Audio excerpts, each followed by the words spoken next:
the Prophet ﷺ, was the youngest man ﷺ that stood on the day of Al-Hilf al-Fudul, the day of the League of the Virtuous, when they came together to establish the economic rights of each and every single member of that society. Ironically, subhanAllah, that came about because a foreigner came to Mecca and he was wronged, and he wrote a long poem about how the people of Mecca think that they're absolved, how they think that because the Kaaba is in their possession, or they think it's in their possession, how the Kaaba is amongst them, they can wrong people. And you know what, when you go to Mecca today, what do you see outside of those big buildings? What do you see behind that clock tower? What do you see only a few feet away from the cloth of the Kaaba, which costs millions and millions of dollars to manufacture every single year? What do you see? You see mutilated people that are begging to live. Mutilated people that can't eat and drink. That's not our Islam.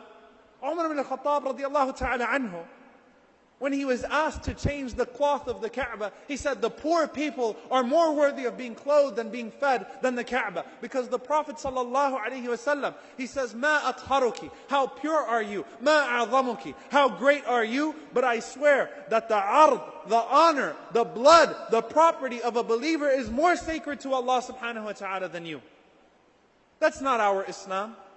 Our Islam doesn't neglect the things around us and just worry about the rituals. The Kaaba at the time of the Prophet ﷺ was not this amazing, beautiful structure. The masjid of the Prophet ﷺ was not beautiful because of all the mist and all of the fans and the roofs that retract. The masjid of the Prophet ﷺ didn't even have a roof. The masjid of the Prophet ﷺ didn't even have a carpet. They prayed on dirt.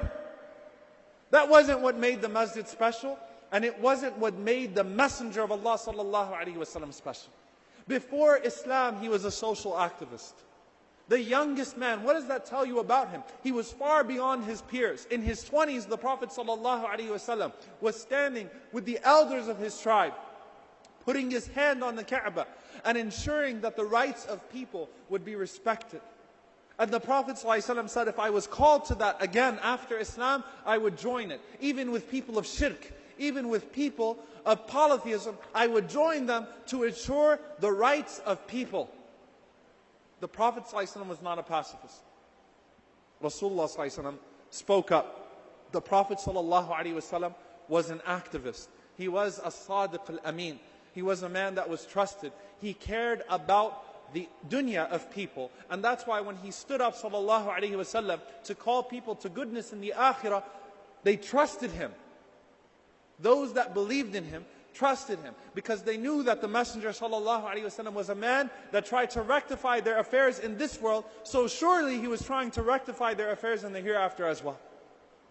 This was the Islam of the Messenger ﷺ.